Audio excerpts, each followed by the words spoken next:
All right, so are you ready to dive into some seriously creepy stories? I mean, like the kind of stuff that makes you double check the locks and sleep with the lights on? I'm always up for a good scare, especially when it involves exploring the unexplained. Well, tonight we're going to explore those stories that make you wonder, what if? You know what I mean? Those creepy encounters, those strange phenomena that just defy logic. Sounds intriguing. Let's get started. So just heads up, these stories are presented as true. But as always, we encourage you to keep that critical thinking cap on, healthy skepticism and all that. Absolutely. Critical thinking is key, especially when we're dealing with stories that push the boundaries of belief. We have to approach these things with an open mind, but also with a healthy dose of discernment. Right. So our mission tonight is to go beyond the surface chills and look for those hidden threads, those recurring themes that might give us a glimpse into the psychology of fear, the power of belief, or maybe even something beyond our current understanding. I like it. Let's uncover those hidden threads. Okay, so the first story takes us to a quiet summer night. Picture this. A man's relaxing in his sunroom when he starts hearing splashing coming from his backyard pond. Okay, I can already feel the suspense building. It's nighttime, he's alone, and there's this unexplained sound coming through the darkness. It's a classic horror movie setup. Exactly. And at first he tries to brush it off. Maybe it's just a duck or something, but it's too heavy, too rhythmic for an animal. So he's like, okay, something's not right. So what does he do? Does he investigate? He heads outside to investigate, flips on the backyard lights, and the splashing stops. Then later, back inside, he hears movement on the deck. So he turns off the lights to get a better look. And a voice from the darkness says, I see you. Chills. Literally chills. Jeez. That taps into one of our primal fears, being watched, vulnerable, especially in the dark. And to make it even creepier, he finds wet, barefoot footprints leading away from the deck. Talk about nightmare fuel. Okay, so we've got isolation, strange sounds, a disembodied voice, and mysterious footprints. This story has all the elements of a classic horror tale. It does. Right. Okay. I'm already feeling a little uneasy.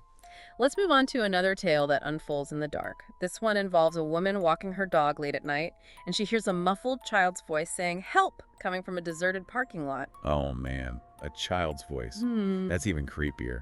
The location itself, the video shows a picture and it's desolate, with overgrown weeds and broken streetlights. It just adds to that sense of unease. Right. It's like the perfect setting for something sinister to happen. And what makes it even more unsettling is that her dog reacts too. Like it senses something amiss. Animals picking up on things we don't. That always gives me goosebumps. It's like they have a sixth sense or something. I know.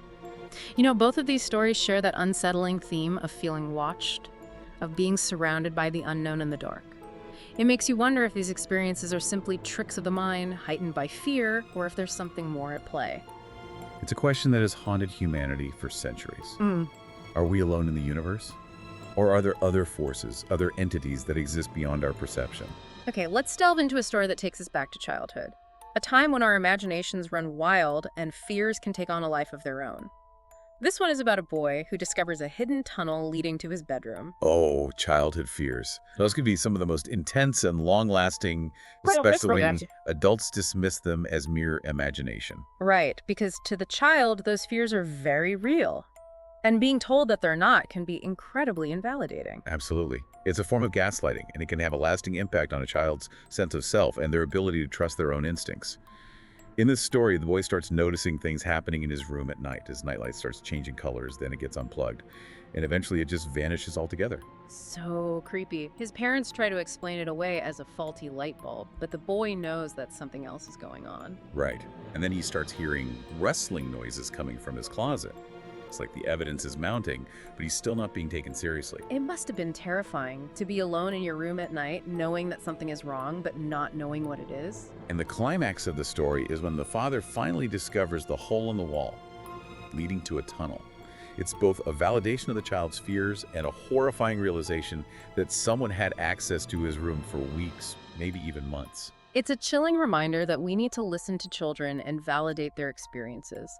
Their fears might seem irrational to us, but to them, they are very real. Absolutely. It's about fostering trust and creating a safe space for children to express their anxieties without feeling judged or dismissed. Now, for a completely different kind of fear, let's talk about Leo's story. He's a young man who finds himself in a very dangerous situation in Berlin. He loses his apartment keys and ends up having to sleep under a bridge. And while he's there, he witnesses a drug deal gone wrong. So this story takes us out of the realm of the supernatural and into the realm of very real and immediate danger. It's a reminder that fear can come from many sources, not just the things that go bump in the night. Exactly. And Leo describes the fear and adrenaline he felt, watching these men threaten and rob another man at gunpoint. He talks about feeling trapped, having nowhere to escape. It's that fight or flight response kicking in. Your body floods with adrenaline, preparing you to either confront the threat or run for your life. And I think it highlights the impact of cultural norms and personal experiences on our perception of danger. Leo mentions how his upbringing and past experiences likely shaped his reaction to the situation. That's an important point. What might seem like an everyday occurrence to someone from a different background could be incredibly frightening to someone else. Yeah. We all carry our own baggage, our own set of fears and anxieties that shape how we interpret the world around us. Okay, let's take a quick detour to a high school bathroom. This story is short, but it's one of those that sticks with you long after you've heard it. Imagine a high school student going to the bathroom. And while she's in a stall, her friend Emma comes in and sees someone standing right behind her in the same stall. But when they leave the bathroom, the girl insists that she was completely alone. Whoa. Okay, so we've got a potential ghost sighting in a public bathroom. This one is giving me the creeps already. Public restrooms are already kind of creepy places, with all the strange noises and the lack of privacy. Exactly. And the detail about the shoes touching in the stall, just thinking about it gives me chills. Unlike the other stories, this one has a potential witness, adding another layer of intrigue. It makes you question, who do you believe? And what really happened in that bathroom stall? It raises questions about the reliability of our own senses, especially in heightened situations. We often rely on eyewitness accounts to understand events, but what happens when those accounts contradict each other? It's a reminder that even the most straightforward situations can be shrouded in ambiguity. Absolutely. Yeah. And that ambiguity is often what makes these stories so compelling. It leaves room for interpretation, for us to fill in the blanks with our own fears and imaginations. Okay, next up, we have a story that unfortunately is all too real for many people. The stalker scenario. This one begins with a seemingly harmless note on a young woman's door that simply says, "Hello, beautiful." Classic stalker behavior. Unwanted attention, invasion of privacy, a deliberate attempt to unsettle the victim. Right. Initially, she dismisses it as a one-time thing, maybe a harmless prank, but then the notes escalate. "I like to watch you," then, "I'm not looking for Michelle, I'm looking for you," listener's name. She tries to deter the stalker by leaving a note saying she'll call the police, but it has no effect. The persistence is what makes this story so unsettling. It highlights the stalker's fixation, their need for control, and the potential for escalation. And the fact that he knew her name, that's what really makes it hit home. It's no longer just some random creep. It's someone who has targeted her specifically. It's terrifying to think about. It transforms a general feeling of unease into a very personal threat, Yeah. shattering any sense of safety and anonymity. Okay, this next story takes us into the world of amateur detectives. It's about a guy who becomes obsessed with figuring out what his neighbor's up to. He notices a black van parked in the driveway every night, and he starts observing, theorizing, playing detective. Then one night, he sees his neighbor carrying a heavy black bag out to the van and driving off. A mystery. This one has me intrigued already. I love a good detective story, especially when it involves ordinary people stumbling upon something extraordinary. Right, and this guy, he's just a regular guy, but he's got this insatiable curiosity. And he's convinced that his neighbor is up to something shady. So he decides to follow him. He does. He follows him to a deserted gas station in the woods. It's late at night, the place is completely deserted. He watches his neighbor enter the gas station with the bag and waits for him to come out. But then curiosity gets the better of him. Oh, I can see where this is going. He doesn't just wait patiently, does he? Nope. He can't resist. He gets out of his car, approaches the gas station, trying to figure out what's going on inside. But all the doors are locked, so he takes a rock and smashes a window. Whoa. That escalated quickly. Talk about taking matters into your own hands. I know, right? The alarm starts blaring and he races back to his car and speeds away, leaving the scene behind. Later, he calls the police, but he only gives a vague description of what happened, afraid of getting caught for vandalism. So what about the neighbor? Did he get away with whatever he was up to? The next morning, the police swarm the neighbor's house and he's arrested. But the story ends there. We never find out what was in the bag, what he was doing at the gas station, or even what charges he's facing. Talk about a cliffhanger. It's frustrating, but also incredibly compelling. It allows our imaginations to run wild, creating our own explanations for the mystery. It does. Right. Okay, ready for another creepy dream? This one involves recurring nightmares about a demonic creature, and it blurs the lines between the dream world and reality. The narrator, a young woman, keeps seeing this creature in her dreams, and it eventually leads to a real-life discovery. Dreams can be so powerful. Sometimes they feel so real that it's hard to distinguish them from waking life. And when those dreams are recurring nightmares, it can be truly terrifying. In her first dream, she sees this demon in a room with her family. That same night, she wakes up to find her bedroom door open, which she always keeps closed. The next night, she has another nightmare, this time more disturbing. The demon scratches her thigh. When she wakes up, she finds a real gash on her leg. Oh my gosh, that's terrifying. It's like the demon from her nightmares somehow crossing over into reality. Then she and her roommate hear a noise under the bed, and guess what? There's someone hiding under the bed. Yep, a real-life intruder. So the question is, was it just a coincidence? Or did her dreams somehow warn her of the danger? It makes you wonder about the nature of dreams and their connection to reality. Are they simply random firings of neurons in our brains? Or do they hold deeper meaning? I don't know, but this story definitely makes you think, Annie. Okay, let's wrap up part 1 of our deep dive into Mr. Nightmare's scary stories with a story that takes us back to childhood and the fears that can lurk in the shadows of our imaginations. This one is about a young boy who's terrified of something or someone living in his closet. The classic childhood fear, the monster in the closet. I think we've all experienced that at some point in our lives. Right. The narrator describes lying awake at night, listening for noises coming from the closet, convinced that something is hiding in there, waiting to grab him. Our imaginations can be so vivid, especially when we're young. It's easy to let our fears run wild. And he describes feeling a cold spot near his closet door and hearing scratching noises coming from inside. Those sensory details really bring the fear to life. It's like you can feel the coldness and hear the scratching yourself. I know. Right. Okay, so that's it for part 1 of our deep dive into Mr. Nightmare's scary stories. Be sure to join us for part 2, where we'll explore even more tales of the unexplained, from creepy encounters to strange phenomena that defy logic. And in the meantime, keep those lights on, just in case. Welcome back to our deep dive into the unexplained. I hope you haven't been too spooked by the stories we've uncovered so far. Spooked? Maybe a little, but mostly I'm just fascinated by this stuff. You know, these stories really get you thinking about the boundaries of belief and the power of our own minds. Exactly. And speaking of the power of the mind, our next story takes us into the realm of sleep paralysis. That's where you're aware of your surroundings, but you're completely unable to move or speak. I've heard about sleep paralysis. It sounds absolutely terrifying, like being trapped in your own body. It can be a very frightening experience, often accompanied by hallucinations and this feeling of intense dread. In this story, the narrator vividly describes feeling this presence in her room, like she's being watched.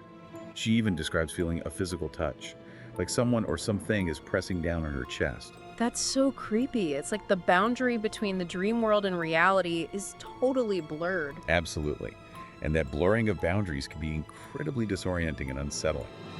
What's even more unsettling is that the narrator's sleep paralysis episodes escalate over time. They become more intense, and the hallucinations more vivid. Okay, now I'm really getting chills. What kind of hallucinations does she experience? She describes seeing these shadowy figures lurking in the corners of her room, feeling this oppressive weight on her chest, and hearing whispering voices that she can't quite decipher. She even feels like something is trying to suffocate her. Oh my gosh, that's horrifying. It's like something straight out of a horror movie. Yeah. Did she ever figure out what was causing these episodes? Unfortunately, the story doesn't offer a clear explanation. You know, sleep paralysis can be triggered by various factors like stress, anxiety, sleep deprivation, irregular sleep patterns. But sometimes the cause remains a mystery. So it's a bit of a medical mystery. It's fascinating and frightening how our minds can create such terrifying experiences, even when there's no real danger present. It is. It's a stark reminder that even in the safety of our own homes, our minds can conjure up threats and dangers that feel completely real. Let's move on to a story that takes us to a family vacation that turns into a terrifying ordeal. They're staying at this remote cabin in the woods, the perfect setting for a scary story. This story plays on those classic horror tropes, isolation, vulnerability. You know, the family is far from civilization with no one to help them if something goes wrong. And of course, they start experiencing those classic signs that something is amiss. Flickering lights, strange noises, a feeling of being watched. Those are the details that make the hairs on the back of my neck stand up. It's like the cabin itself is becoming a character in the story, closing in on them. Exactly. This setting plays a crucial role in building that tension and suspense. And as these strange occurrences escalate, the family starts to suspect that they're not alone in the cabin. Okay, I'm hooked. What kind of things happen? Give me the spooky details. They find objects moved or missing. They hear footsteps in the hallway when everyone's supposed to be asleep.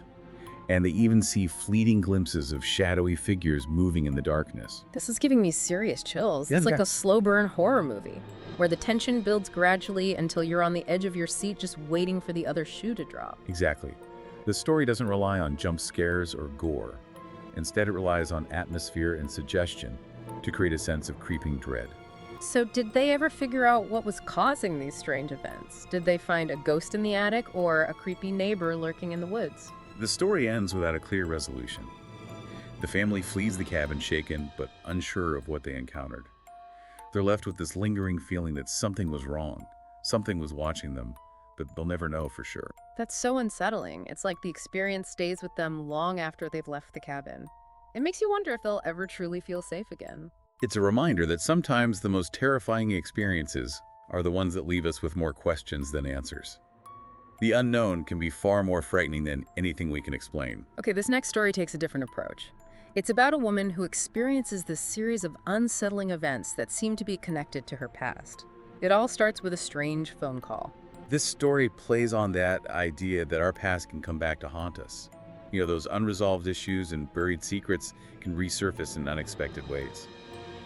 The narrator starts receiving phone calls from this number she doesn't recognize, and when she answers, there's nothing on the other end, just silence. That's creepy. It's like the caller is intentionally trying to unnerve her, playing this game of psychological torture. Exactly. The calls become more frequent, happening at all hours of the day and night.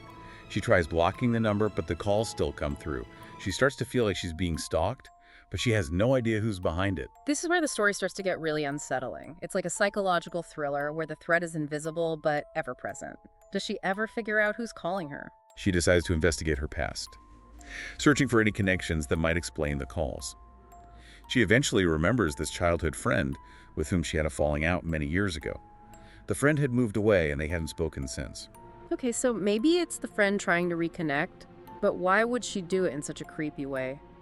That's the question the narrator's struggling with. She's hesitant to believe that her friend would resort to such tactics, but the timing of the call seems too coincidental to ignore.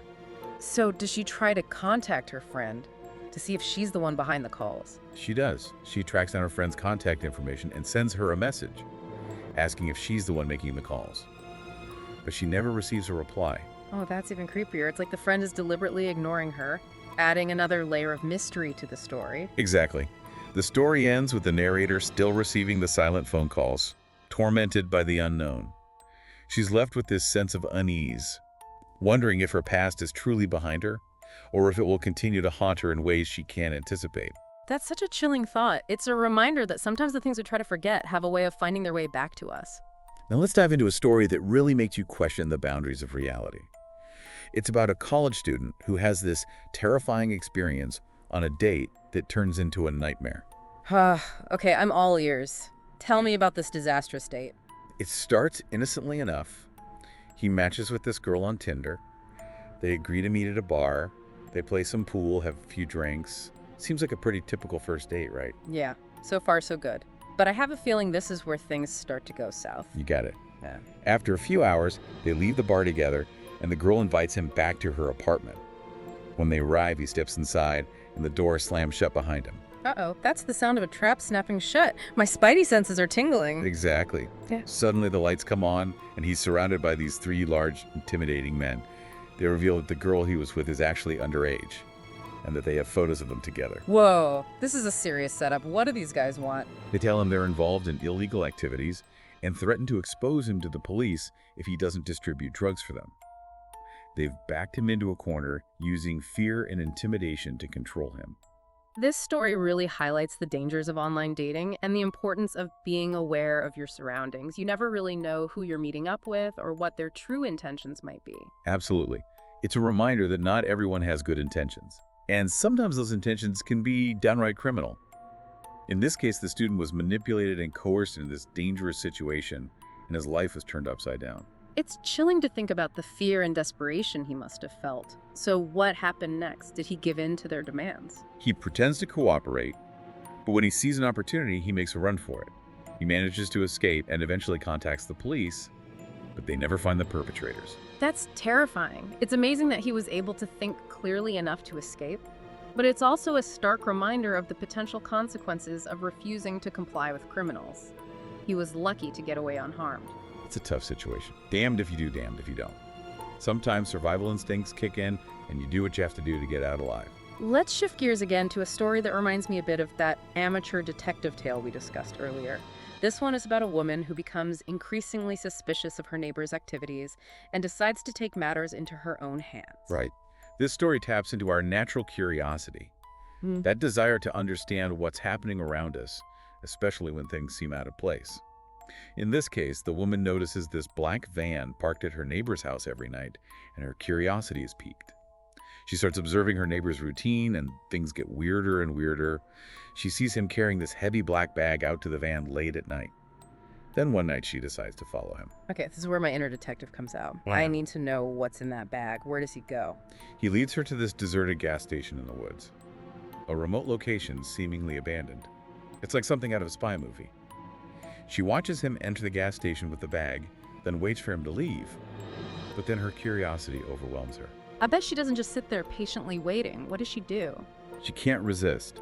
She gets out of her car and approaches the gas station, trying to figure out what's going on inside. But all the doors are locked. So in a moment of reckless abandon, she picks up a rock and smashes a window. Oh, wow. That's a bold move. I can't believe she did that. Right, it's a risky decision, driven by her intense need to know what's going on. But as soon as she breaks the window, the alarm starts blaring. Yikes. I bet she took off running like a bat out of hell. She does. She races back to her car and speeds away, leaving the scene of the crime.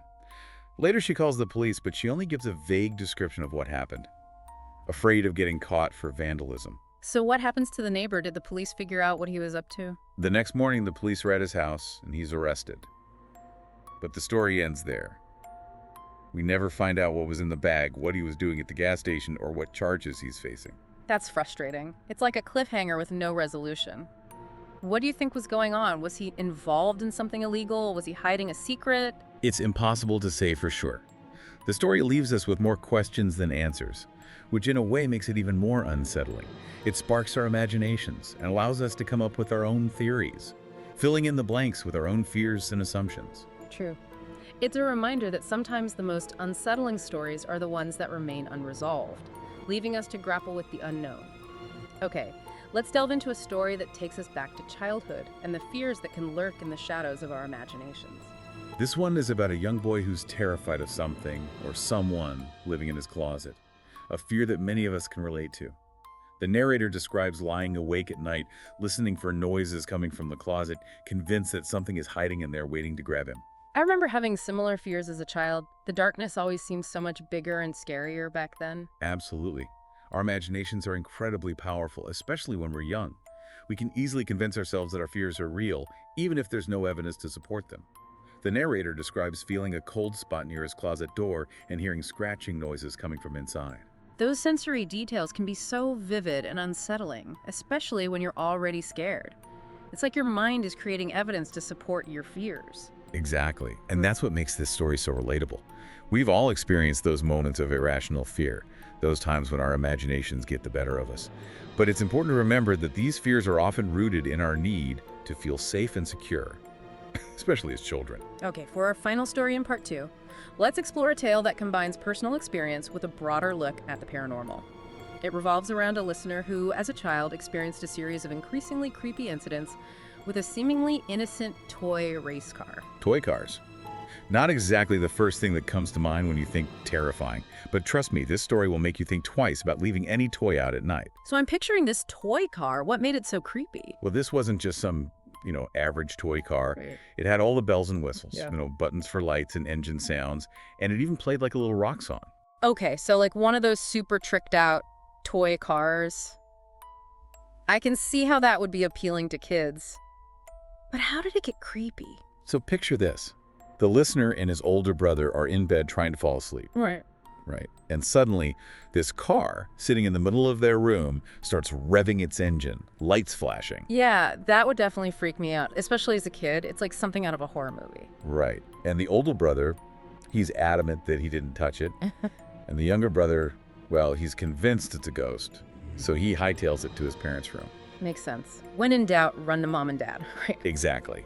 But then it happens again. This time, they both hear a thud in the room right before the car lights up. Right. Now, the younger brother, he's totally convinced it's a ghost. So at this point, it sounds like a classic case of, is the older brother messing with us, or is something paranormal going on? Right. And the parents, they're trying to figure it out, too. Yeah. They want to believe it's just the older brother. But then things escalate. Well, one night, the younger brother is sleeping alone. And the car rolls into his room, lights blazing. He screams. The parents come running. And even they can't explain it. Okay, now that's officially creepy. No remote control, the car just moving on its own. That's some serious poltergeist activity right there. Right. And you can really sense the parents wrestling with this. Like they want a rational explanation, but deep down they're a little freaked out too. I can imagine. So what did they do? Did they call in like a paranormal investigator? Well, no, not exactly. What they did was the dad, he smashed the toy car to pieces. Whoa! Talk about drastic measures. I guess that's one way to deal with a haunted toy. And then he chucked the pieces in the neighbor's trash. So, problem solved, or at least they hope so. Did it work? Did the creepy incident stop? Well, the story says that after that, the incidents did stop. But the experience definitely left a mark on the listener. They shared that because of this, they now believe in the paranormal. It's fascinating how these stories aren't just entertainment, right? They're like little windows into how people process the unexplained and how these events influence their beliefs and their worldviews. Absolutely, and that's what I find so compelling about exploring these tales with you. It's not just about retelling them, but analyzing them, connecting them to bigger ideas about the human mind, our fears, the world around us, and the mysteries that we may never fully understand. Well said. So as we wrap up this deep dive into Mr. Nightmare's terrifying tales, I'm curious, which story resonated with you the most? What made it stick in your mind? For me, it's the stories that leave us with unanswered questions. The ones that make you think, what if? Long after the story is over. Yeah. Those are the ones that truly haunt me. I get that, totally. And I think that's the beauty of these stories, isn't it? They spark our curiosity, they challenge our beliefs, and sometimes they leave us with more questions than answers. But that's what makes them so compelling. So thanks for joining us on this journey into the unexplained. Until next time, keep exploring the shadows, but maybe leave a nightlight on, just in case. And keep those critical thinking caps firmly in place. We'll need them for our next deep dive.